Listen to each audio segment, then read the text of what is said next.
Cara, vamos começar a falar então dos assuntos da Do semana. mundo, fora do Do Brasil. mundo, de fora do Brasil, que é um mundinho à parte e merece a nossa atenção, mas a gente tem que entender o que está acontecendo fora para a gente conseguir também entender o que está acontecendo dentro. Uhum. Eu fiz uma live ontem, então muito divertida, porque não tem como ser diferente, sobre a cimeira da OTAN. Então, assim, eu queria começar falando alguma coisa sobre a cimeira da OTAN. Já deu até uma risada de canto de boca aí que eu vi. Porque Porque é difícil falar sério sobre aquilo. eu ri de ouvir brasileiro falando cimeira. Brasileiro não fala cimeira. Eu não sei Fala a cúpula. palavra. Cúpula, é cúpula. Eu vou só Cimeira é coisa esclarecer de uma dúvida português. aqui. Pois é, coisa de português. Vou só esclarecer uma dúvida aqui. Acho que alguém não entendeu quando a gente falou estalinho. Estalinho, o pessoal de São Paulo, é biribinha. E olha que perigo, se você tiver um drone que lança estalinho, que você pode lançar biribinha atômica. Para quem é Pois dos é. anos 80, 90 vai entender o que eu estou falando. Então, vamos lá sobre a cimeira da OTAN. Seguinte, Tá. não tinha muito o que esperar. Não, só um minuto. Hum? Não havia muito o que esperar dali, porque, vamos lá, o que adianta fazer ali uma mudança estratégica dentro da OTAN na atual conjuntura da guerra? O que a OTAN vai propor? A OTAN já está contra a parede. Para a OTAN, a situação agora é de caminhar ou caminhar para intervenção direta, caminhar para guerra total, ou congelar ou recuar. São três opções. Congelar, não é congelar a guerra, porque a guerra não vai ter como ser congelada. Mas congelar o seu nível de apoio, congelar o seu nível de financiamento, de participação. Atualmente, a Ucrânia está focada em celebrar acordos individuais com os países da OTAN. Celebrou acordo ali com a Polônia, né? Já tem uma previsão para a Polônia abater mísseis russos, drones russos. Ó, eu vi um relatório ontem de que o primeiro-ministro da Polônia falou que não era assim, não. Que não ia entrar nessa, não. Mas eu Ele não sei falou. se alguma coisa O que ele mudou. falou foi o seguinte: ele falou o seguinte, de fato o acordo foi esse. Agora a gente só vai participar se a OTAN Se a consentir OTAN numa esteja junto. responsabilidade coletiva. Mas, Isso. mas a OTAN não vai fazer isso. Isso aí não é a política da OTAN. Mas o acordo estabeleceu justamente isso. A Polônia, dentro da Ucrânia, poderia oficialmente, né, ou seja, com as cores da Polônia, abater armas russas. Esse foi o acordo. Se a OTAN disser que não, o que a Polônia vai fazer? Vai fazer o que ela tem feito desde o começo. O mesmo procedimento, a mesma operação, só que com a farda da Ucrânia. Ao invés de assinar como soldado da Polônia, vai assinar como mercenário. Me unir a legião estrangeira, agora eu sou membro do exército da Ucrânia. É isso que eles estão feitos desde o começo. A Ucrânia fez o mesmo acordo, fez um acordo parecido ali com Luxemburgo, sei lá, que o Luxemburgo pode ajudar a Ucrânia, mas fez um acordo ali. A Ucrânia está fazendo isso, está indo de país por país. Na mesma cúpula, a OTAN falou que a Ucrânia não deve esperar uma entrada, isso não vai acontecer, isso é só para o pós-guerra. Se a Ucrânia vencer no pós-guerra, enfim, é sempre essa previsão do futuro. E eu diria que a única coisa talvez significativa da conferência ali foi o fato de a OTAN ter enfatizado o papel da China. A OTAN colocou ali a China como sei lá como é que ficaria em português, permitidor, talvez, uma palavra que não existe, assim, o viabilizador, digamos assim, da guerra. Boa. Né? Como se a China tivesse alguma capacidade de dizer à Rússia não sai da Ucrânia, como se fosse uma... Enfim, Como se foi isso fosse que o assim, novo nessa posição, dono. nessa posição que eles colocam a China. E começou ali a discussão de abrir ali. Começou não, né? Avançou, oficializou ali a discussão de abrir um escritório da OTAN no Japão. Né? A OTAN é aquilo, todo mundo sempre se perguntou, né? Por que a organização do Tratado Atlântico Norte opera no sul do Pacífico? Agora ela já oficializou que vai operar mesmo. Quanto a isso, a Rússia já tem uma série de blindagens ali. A primeira blindagem que a Rússia fez foi celebrar um tratado de defesa coletiva com a Coreia do Norte. Então, se tiver guerra no Pacífico, essa guerra fizeram com a Coreia do Norte, ataque a Coreia do Norte, ataque contra a Rússia. Né? E vice-versa. E vice-versa. Né? Então, assim, desde que a situação do Oriente Médio estourou, os planos de guerra da OTAN foram desestabilizados. A situação estava toda caminhando para uma guerra direta com a China. Esses planos ficaram atrapalhados porque os Estados Unidos agora têm 3 frontes. Como é que eles vão lidar com essa situação? A cúpula da OTAN mostrou que eles não abdicaram do fronte chinês. Fronte do Pacífico. Ainda é um plano, ainda é uma possibilidade. Isso ficou claro ali. Foi a única coisa de mais ou menos relevante. Fora isso, mais relevante talvez tenha sido o Biden ali admitindo que o presidente da Ucrânia é o Putin, né? E que, como é que é? Ele chamou a Kamala Harris de Trump também, né? Ele chamou a Kamala Harris de Trump. Ele falou eu não teria escolhido o meu vice-presidente Trump se eu não confiasse nela. Cara, não, isso, cara, assiste a live de ontem depois. Eu vou te mandar o link, foi muito mais engraçado. Aliás, esqueci de botar o link do Alex Cristoforo. Ele ontem, por acaso, como a minha live acabou saindo mais tarde, o vídeo dele saiu antes. Mas acabou sendo quase uma chupinhagem do vídeo dele, mas é que eu já tinha planejado mais ou menos aquilo. Só que eu acabei que peguei o vídeo dele, que ele fez todo o trim das vergonhas alheias e colocou no vídeo dele. Aí eu trimei o vídeo dele e ficou mais fácil. Mas o vídeo dele foi divertidíssimo. Ele passou por todas as palhaçadas, assim, é de rolar no chão de rir, cara. Foi esse lance do Biden chamando a Janice de Trump, o Biden chamando o Zelensky de Putin. Aí depois ele se conserta, ele fala, não, ele vai destruir o Putin. Aí depois disso ele ainda fala, como é que é? Você é melhor que o Putin, sabe? Out of boy. E aí o Zelensky fala... Eu achei engraçado como o público não ficou nem um pouco chocado com a gafe dele. Ele falou, presidente Putin, e todo mundo começou a bater palma, não teve nenhum tipo de... Cara, todo mundo sabe que é verdade, né? Mas pior que teve uma galera que esboçou bater palma e falou assim, caralho, que merda. Você vê na cara das pessoas. Quem tava ali, sim, eu digo o público mesmo, né? Quem tava assistindo do outro lado. O público bateu palma. O que tá acontecendo ali? Eles estão ali para bater palma e comer coquetel depois, cara. Eu falo sobre isso, sobre o approach acadêmico que essa cúpula da OTAN... Cara, isso é uma aliança militar. Eles não podem ter esse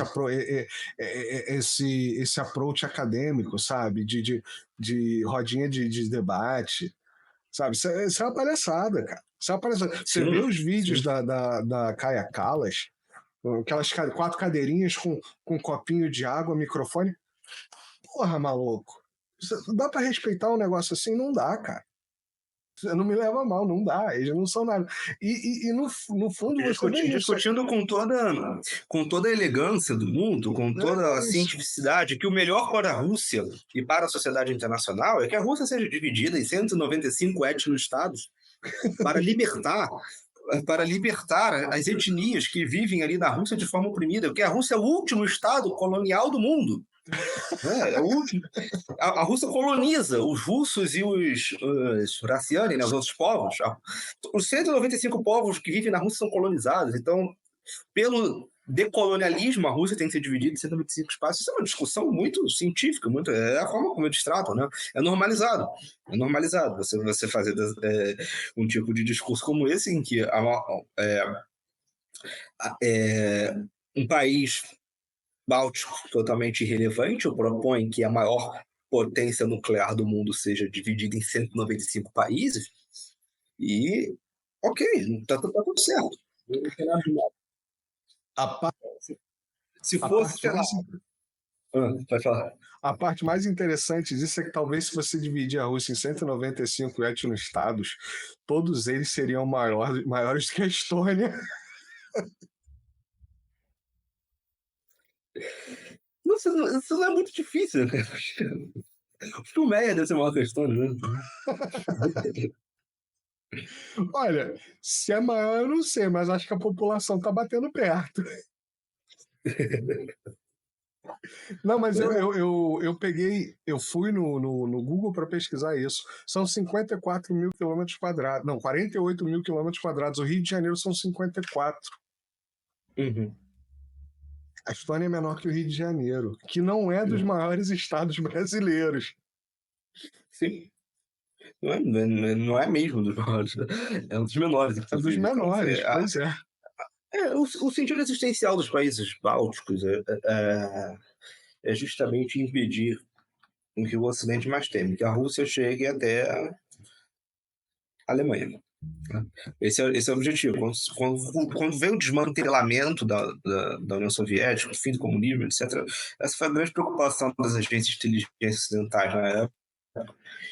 Exerceram muita pressão dentro da União Soviética para que houvesse um desmantelamento territorial que acabasse com aquela expansão, não expansão, não, extensão territorial, né, que permitiu uma integração entre Eurásia e Rússia e Europa Ocidental. Essa extensão não permitia o pleno usufruto dos poderes, né, que chegariam à Rússia caso ela se integrasse com a Alemanha, porque a Alemanha era dividida. Mas a partir de então, acaba essa divisão, a Alemanha Oriental é anexada pelo Ocidente, é uma coisa que até hoje ninguém sabe explicar por quê. Por que a Alemanha Oriental foi anexada? Porque ela não virou um país independente. Né? Não que fosse o melhor para ela, mas por que houve essa decisão tão unilateral, assim, de que a Alemanha automaticamente teria que se unificar? E em seguida os países são desmantelados. Muito mais importante, muito mais relevante que isso. Por que a Alemanha ficou com todas as Copas do Mundo? Exatamente. Teria que se dividir toda a história com um país que existia, dois países que existiam, um deixou de existir e pronto. Né? Não continuou existindo ali como uma coisa só unificada. Então, assim, toda essa questão faz parte das preocupações originais da ciência da geopolítica. A geopolítica surge como uma ciência que estuda o poder terrestre da Eurásia e conclui que se a Eurásia se unificar, ou seja, não a Eurásia, não, o Heartland específico, o coração da Terra se unificar, o centro do Heartland, que é a Rússia, se unificar com a Alemanha, levando toda aquela extensão territorial, que inclui a terra mais fértil do mundo ali na Ucrânia, né? Na Donbás e Ucrânia, mais o norte ali, Voronezh, etc. Já é uma terra negra. Se levar em conta tudo isso, levar em conta os minérios, que existe abundância na Rússia, petróleo russo, gás russo, poder industrial gigantesco, tanto da Rússia quanto da Alemanha, mas principalmente o desempenho técnico alemão, levando em conta tudo isso, seria muito fácil para essa potência eurasiática dominar toda a ilha mundo, que é a Afro-Eurásia, né? Todos os 3 continentes, e daí criar um poder tão grande que poderia dominar depois o insular crescente, né? Que são as Américas e Oceania. Isso é verdade? Isso aconteceria? Essas previsões são concretas? Ninguém tem como saber. Toda a ciência tem um fundo mítico, tem um fundo, né, que você não tem como provar real, porque isso nunca aconteceu e talvez nunca aconteça, muito provavelmente nunca vai acontecer. Porém, é isso que gera a base de toda a operação geopolítica ocidental. O objetivo do Ocidente é sempre impedir que Rússia e Alemanha cheguem uma até a outra. Sempre. É esse o objetivo. Desde o nascimento da geopolítica até hoje, esse é o centro. Né? Por que os americanos foram até a Alemanha quando perceberam que a União Soviética estava chegando lá? Porque eles literalmente largaram tudo ali na França, saíram correndo, não teve guerra nenhuma, então saíram correndo para chegar até Berlim. Saíram correndo, literalmente.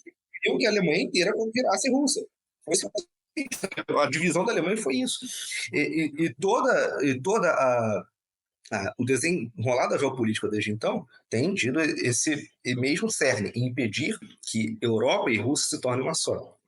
A Rússia começou uma guerra, né? Começou uma guerra ali no entorno estratégico russo, uma guerra que eles perceberam que a Rússia não teria como perder, a Rússia venceria essa guerra na Ucrânia, então o que eles fizeram? Deixar a Europa uma terra arrasada. A Alemanha, que a Alemanha vai fazer nesse contexto? Vai romper sua segurança energética com os russos apenas para obedecer a OTAN? Não faz muito sentido. Começou agora isso, mas amanhã pode mudar essa política. Amanhã a Alemanha pode estabelecer os laços com a Rússia. Então, o que nós vamos fazer? Explodir o Nord Stream. Acabou agora. Mas, então, isso não sempre... tem como. Exatamente, não tem como. Aí, para a Alemanha voltar a receber gás russo, precisa reconstruir os gasodutos. Como é que vai reconstruir se sanciona? Né? Então, assim, criou uma barreira ali que não vai ser superada tão fácil. É uma barreira burocrática, né? Sim, burocrática, né? E toda essa marca institucional é burocrática, né? Por que a Europa está nisso? Porque ela burocraticamente está atrelada à OTAN, a própria União Europeia está atrelada aos Estados Unidos, por aí vai. Então, né, muita gente duvida, né, da precisão dessas teorias, né, mas a ciência sempre não precisa. E a geopolítica é uma ciência que, como toda ciência, tem de fato um fundo mítico, um fundo que vem da capacidade analítico-imaginativa dos seus cientistas. E os geopolíticos calculam que, de fato, uma união eurasiática criaria uma potência imbatível. E é isso que pauta a geopolítica. A geopolítica totalmente geopolítica é isso. Ela foi desenvolvida no Ocidente com esse objetivo. E por isso a União Soviética caiu. A União Soviética nunca teve conhecimento de geopolítica. Eles nunca estudaram geopolítica. A geopolítica era vista como uma ciência alemã. Eles não estudavam, eles não tinham essa capacidade. E esse pensamento vigorou até o final dos anos 90. O primeiro ato geopolítico da Rússia foi o ultimato do Putin para a OTAN. A Rússia não está aliada com o Ocidente? Por que a gente não pode entrar na OTAN?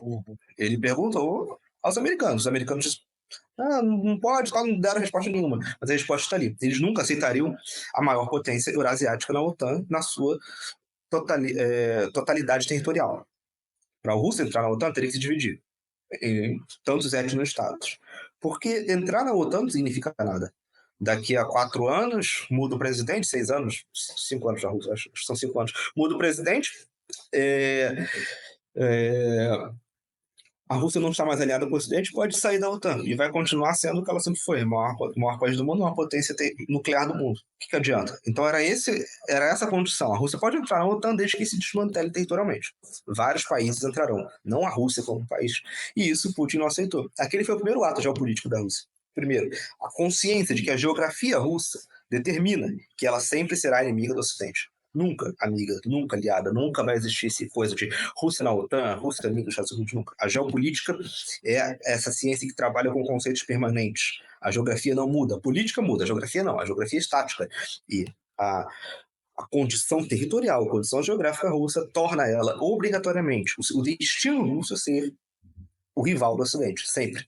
E aquilo foi entendido naquele momento. Academicamente, também no final dos anos 90, que surge a Escola Geopolítica Russa, né, com o lançamento do livro Fundamentos da Geopolítica, pelo professor Alexander Dugin, que se tornou ali em 1997, se não me engano, uma das principais obras ali da bibliografia básica da Academia Militar Russa. E é até hoje, né, um dos pilares ali do conhecimento científico militar russo. A Rússia começa a entender geopolítica ali, no final dos anos 90. Os ocidentais já tinham esse conhecimento há muito tempo. Quem ignorou o conhecimento geopolítico foi o comunismo. No comunismo se entendia uma ciência alemã, uma ciência nazista.